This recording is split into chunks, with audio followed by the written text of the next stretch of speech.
Bonjour, bonjour. J'espère que tout va bien. On m'a demandé de me prononcer sur le système éducatif. Est-ce qu'il contribue ou non à l'éveil de l'esprit entrepreneurial des élèves en milieu scolaire? Et d'avant, je voudrais m'excuser pour la qualité de l'image et du son parce que ce sont des vidéos amateurs, donc vous comprenez pourquoi. Voilà. Alors, l'école, j'entends beaucoup de reproches à l'endroit de l'école. Et je tiens aussi à dire, avant d'entrer de jeu, que beaucoup veulent encore dire que c'est à cause du blanc, si nous ne savons pas entreprendre ou bien nous n'avons pas d'esprit entrepreneurial. Je veux que les gens enlèvent déjà ça de leur esprit parce que même en France, les Français même critiquent leur système éducatif, voilà, qui, je dirais, ne permet pas à l'individu de s'autonomiser réellement. Ça ne libère pas le cerveau. Il faut regarder des gens comme Idriss Aberkan, vous comprendrez comment libérer votre cerveau.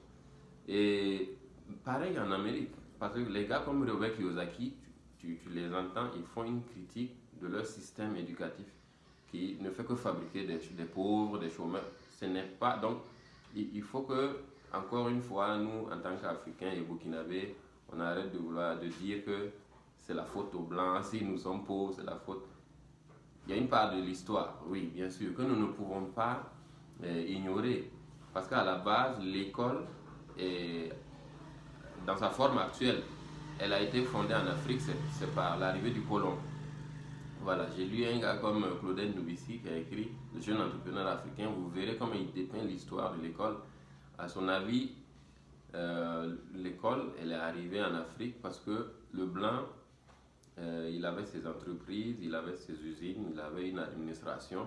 Et maintenant qu'après, je dirais, la fin de la colonisation, l'abolition de tout ça là, il devait quitter, en principe, il devrait quitter l'Afrique, mais il avait besoin de personnes pour continuer à gérer pour lui son administration et ses usines. Voilà pourquoi il a pensé que c'était normal donc d'initier les Noirs à comment lire, comment écrire pour continuer à gérer pour lui. Mais je fais déjà une remarque ici pour dire que dans sa manière d'enseigner, dans sa manière de former les Noirs, il ne leur a pas appris comment créer des entreprises. Non, il les a plutôt formés à comment les gérer seulement.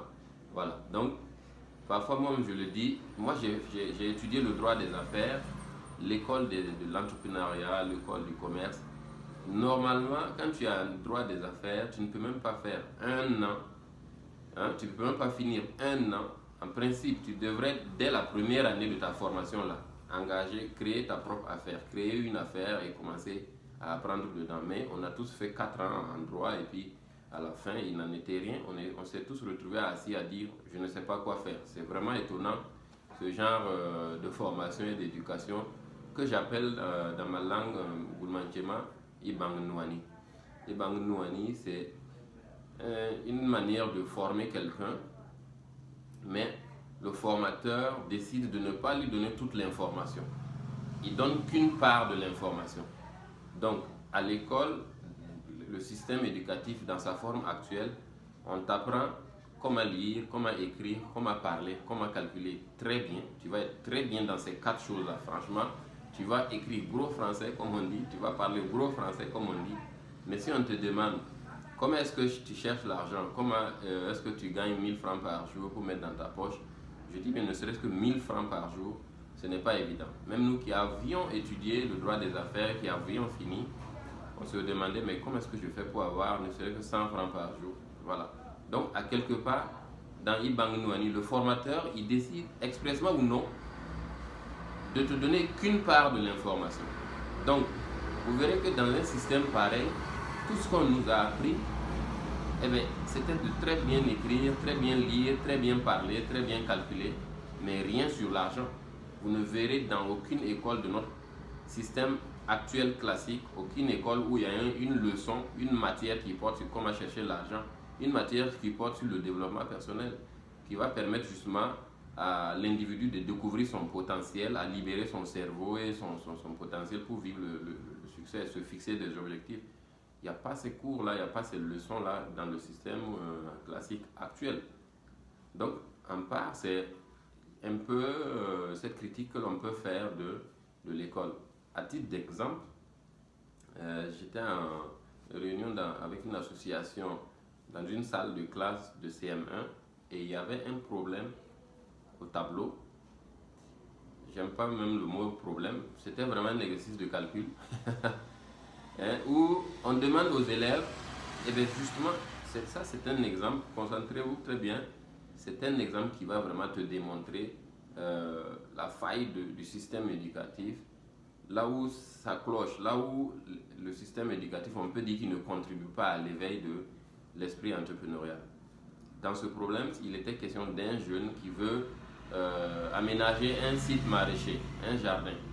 Voilà. Et l'exercice, ils ont donné donc la longueur du terrain, la largeur du terrain. Et première question, on dit quel est le périmètre du terrain. Et deuxième question, c'était juste les deux. Deuxième et dernière question, donc, c'était calculer la superficie de ce terrain-là. Alors, moi, quand j'ai vu ça, en tant qu'entrepreneur, en tant que promoteur de l'entrepreneuriat, je me suis dit, mais si j'étais l'instituteur dans cette classe, j'ajouterais une troisième question qui va justement permettre l'éveil entrepreneurial, qui va permettre à l'enfant de comprendre que derrière le calcul des mètres et des mètres carrés se cache de l'argent. Il suffirait pour moi, troisièmement, de poser comme question combien d'argent ce jeune homme-là peut se faire s'il décide de produire de la tomate ou de l'oignon, je ne sais pas quoi. Voilà. Combien d'argent le jeune homme peut-il se faire s'il décide de produire de la tomate et au bout de 3 mois par exemple. Là, le petit ou bien l'élève, il comprend que quand il est en train de calculer les mètres et les mètres carrés, là, en fait, il peut les valoriser autrement. Le terrain qui est là, si tu fais de la tomate, de l'oignon, du chou et tout ça, tu peux en 3 mois ressortir avec beaucoup de centaines de mille. Ça, c'est en tant que coach ou formateur en entrepreneuriat, ça c'est une question que j'ajouterais automatiquement. Mais je n'en veux pas à l'instituteur ou l'institutrice qui s'est limité aux 2 questions parce que il faut dire qu'eux-mêmes, ils ont été moulés dans ce système-là. Ils ont été formés dans un système qui ne leur permet même pas à eux d'abord d'avoir un esprit ouvert sur comment chercher l'argent, comment enseigner la recherche d'argent, la quête d'argent à l'école. Donc c'est normal, on n'en veut pas à eux. C'est tout un système, c'est toute une échelle voilà, d'acteurs dans le système qu'il faut justement modifier. Et moi, quand les gens passent le temps à s'étonner des résultats ou bien des déchets de notre système éducatif, je dis non, on n'a pas à s'étonner. En fait, un système éducatif est fait en fonction de, comment je dirais, on veut à la fin du processus obtenir un type d'homme de la société, un type d'individu bien précis. Voilà. Et donc le système se conçoit sur la base de ça. Et moi je me demande, est-ce que ceux qui ont conçu le système éducatif au Burkina Faso se sont posé la question quel type d'homme, quel type de femme nous voulons à la fin de la formation, à la fin du processus éducatif? Je veux dire du primaire, à partir du CEP. Nous voulons quel type de femme ou d'homme, quel type, je ne sais pas, d'état d'esprit nous voulons qu'il ait quand il a le CEP. Quel type d'état d'esprit nous voulons qu'il ait ou qu'elle ait quand elle a le BEPC, le bac, le master, le doctorat. C'est super important de se poser ces questions avant même d'écrire les leçons et les programmes qu'il faut enseigner en classe. Et là, à la sortie, justement, à la fin du processus, normalement, tu dois avoir un homme avec un état d'esprit donné qui doit justement être à mesure de répondre aux préoccupations de votre société. Donc, c'est normal pour l'entrepreneuriat. Comme je le dis, nous, on a étudié droit des affaires. Le droit des affaires, c'est l'école de l'entrepreneuriat par excellence, l'école de commerce. Pour moi, il est inadmissible qu'une telle filière, tu finisses même une année sans créer ta propre affaire. Mais comme je vous l'ai dit, c'est un système dans lequel le formateur ou le concepteur a décidé de te donner une certaine information et de garder l'autre. Donc de t'apprendre comment calculer, écrire, parler, tu vas bien raisonner en termes de droit des affaires, mais on te parle en rien d'argent, comment chercher l'argent, comment créer une affaire. On va juste te former à comment gérer une affaire, comment gérer une entreprise. C'est l'administration des affaires. Le droit des affaires, c'est l'administration, c'est la gestion. On ne t'apprend pas la création, on ne te donne pas les outils nécessaires pour avoir suffisamment confiance en toi et pouvoir te lancer. On ne te donne pas les idées ou bien, je ne sais pas moi, l'esprit nécessaire à oser créer quelque chose. Ça, c'est super important donc que les gens regardent à ce niveau-là pour que, quand on parle de système éducatif, pour qu'ils puissent vraiment être, je dirais, contributeurs, pour qu'ils puissent contribuer à l'éveil de l'esprit entrepreneurial. Parce que nous avons tous le constat devant nous. Nous sommes dans un système où tu finis avec des gros diplômes, mais tu es au chômage. Parce que, comme le dit Claudel Novici, il a appelé ça la diplomite, la maladie des diplômes. Voilà, tout ce qu'on cherche, tout ce qu'on t'apprend, c'est à chercher des diplômes. On te forme à chercher des diplômes et après, rien. C'est pour rester au chômage. De plus, l'État ou le gouvernement, vous savez bien, il ne peut plus recruter tout le monde. D'ailleurs, il n'a jamais pu recruter tout le monde. Hein? Nous sommes dans un système où c'est 2 millions de candidats pour moins de 6 000 postes. C'est alarmant, c'est misérable, c'est terrible. Et donc, il faut justement introduire dans le système éducatif, dans les programmes qu'on enseigne là, des leçons qui permettent aux jeunes, à l'individu, de libérer son cerveau très très tôt pour pouvoir prendre son indépendance financière, pour pouvoir prendre son indépendance en matière d'emploi, qu'il ait envie ou en tout cas qu'il soit en mesure de créer sa propre affaire. Voilà. Je sais aussi que on ne pourra jamais en finir avec le salariat, c'est normal, c'est normal. On aura toujours besoin d'une certaine fonction publique, oui, mais combien ils sont de fonctionnaires au Burkina comparé au nombre de candidats ou bien de diplômés? Il y en a tellement. Pour une fonction publique, je ne sais même pas si on a plus de 200 000 au Burkina, contre, je dis, 2 millions de candidats chaque année.